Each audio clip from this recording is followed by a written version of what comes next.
您家的洗衣液用完了之后，桶还直接扔掉吗？那样就太可惜了。您知道吗？一个洗衣液桶可以化身3个神器。赶紧来看今天的妙招，妙招在手，生活不愁。洗衣液用完了，桶可千万不要扔，留下来可是有神奇妙用。一个洗衣液桶就可以变身3个实用工具，赶紧来看看吧。首先，我们把空洗衣液桶刷洗干净，然后像这样画线。我们首先要截取的是把手的部分。我们沿线把把手的下端剪开，然后是把手的上端，一个小铲子就做好了。您瞧，一边大一边小，这个有什么神奇妙用呢？它呀可以化身为装米神器。您瞧，大头可以轻松铲米，直接呢从小头漏到瓶子里，非常的方便。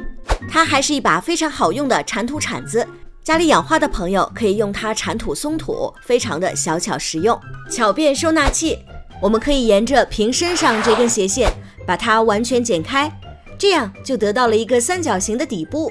现在我们还需要操作一下，在瓶角的位置我们需要画一个方形，就像这样，然后我们再沿线剪下，您瞧就有一个卡槽，像这样卡在沙发扶手上，就变成了一个临时置物架，随手的物品都可以放进去，拿起来非常方便。最后我们把洗衣液瓶的顶部沿斜线剪下，就像这样，一个香皂盒就做好了，把它放在洗手台上，用起来非常的方便。咱们做的这个香皂盒啊，完全不用担心香皂会被水泡，而且啊，您看这洗过手的香皂啊，上面的水还会漏到下面的壶嘴里，再也不用担心弄脏洗手台了。一个瓶子3种用法，有没有很神奇呢？